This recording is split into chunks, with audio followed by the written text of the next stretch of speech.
नमस्कार। आज हम जेके रोलिंग की हैरी पॉटर सीरीज की एक बहुत ही अहम किताब पर बात करने वाले हैं। Harry Potter and the goblet of fire, चौथी किताब। हमारे पास इसका एक सारांश है और एक समीक्षा भी है, और हम समझने की कोशिश करेंगे कि आखिर ये किताब सीरीज के लिए इतनी ज़रूरी क्यों है। तो कहानी शुरू होती है हैरी के हॉगवर्ट्स में चौथे साल से, और इस साल स्कूल में कुछ बहुत बड़ा प्लान हो रहा है ना? ट्राइविज़ार्ड टूर्नामेंट। 3 बड़े जादुई स्कूल, उनके चैंपियंस और एक खतरनाक मुकाबला। पर यहीं से एक मिस्ट्री शुरू हो जाती है। सही कहा।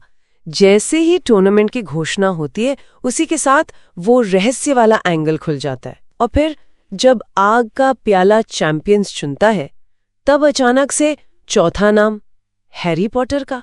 ये बिल्कुल अनएक्सपेक्टेड था। मतलब वो तो नाबालिग था, उसने नाम डाला भी नहीं था। तो तुरंत ये सवाल उठता है कि भाई कोई है जो हैरी को इस खतरनाक गेम में जानबूझकर धकेल रहा है। हाँ, और ये सिर्फ स्कूल की कोई आम कंपटीशन नहीं रह जाती। फिर समीक्षा भी ये कहती है कि टूर्नामेंट के पीछे एक एक कहीं ज्यादा गहरी डार्क साजिश थी। जैसे वो बार्टी क्राउच जूनियर का पूरा मामला, डेथ ईटर्स की वापसी के इशारे, ये सब कहानी को काफी उलझा देता है। बिल्कुल। ये जो टूर्नामेंट के टास्क हैं, वो सिर्फ मैजिकल स्किल की टेस्ट नहीं है। वो असल में एक बड़े प्लान का हिस्सा है, जिसका क्लाइमैक्स वोल्डेमॉर्ट की वापसी से जुड़ा है। और समीक्षा के हिसाब से भी यही वो किताब है जहां खतरा सिर्फ कोई पुरानी याद या दूर का डर नहीं, वो बिल्कुल सामने आ जाता है, फिजिकल फॉर्म में। अच्छा। सेड्रिक डिग्री की मौत, और फिर वोल्डेमॉर्ट का वो भयानक रिचुअल, हैरी के खून से वापस आना, ये सीरीज के टोन को हमेशा के लिए बदल देता है। बहुत डार्क हो जाता है सब।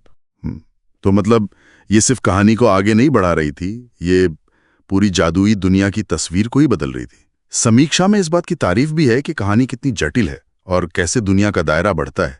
क्विडिच वर्ल्ड कप, दूसरे स्कूल्स। हाँ, वर्ल्ड बिल्डिंग तो जबरदस्त है।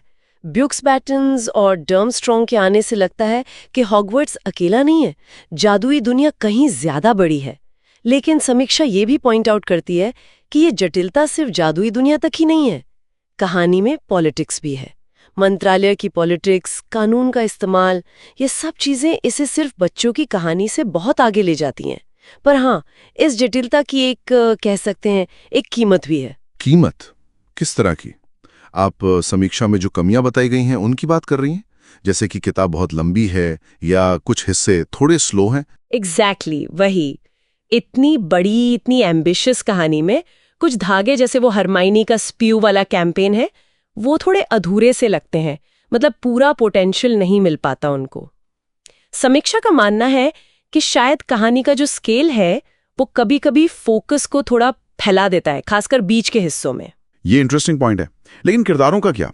उनका विकास कैसे दिखाया गया है? हैरी, रॉन, हरमाइनी, अब वो टीनेजर्स हैं।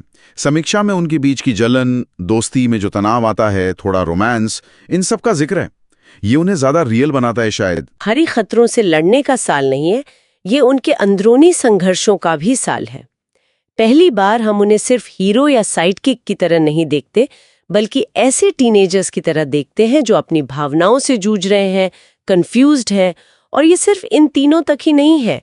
समीक्षा इशारा करती है कि स्नेप या डंबलडोर जैसे किरदार भी, उनकी नैतिकता ज्यादा कॉम्प्लेक्स लगने लगती है। उनके इरादे उतने साफ नहीं लगते जितने पहले लगते थे।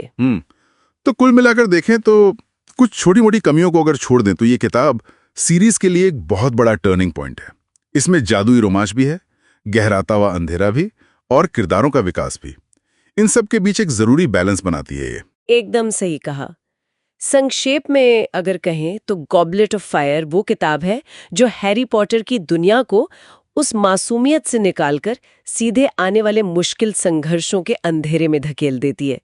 ये पाठकों को एक तरह से तैयार करती है कि अब आगे जो होगा वो ज्यादा सीरियस और खतरनाक होगा। दांव पर ज्यादा चीजें लगी होंगी।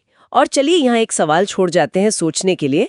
कैसे बाहरी दबाव और जो जानलेवा चुनौतियां होती हैं, वो अक्सर किरदारों के अंदरूनी बदलावों को, उनकी समझ, उनकी मैच्योरिटी को तेज कर देती हैं।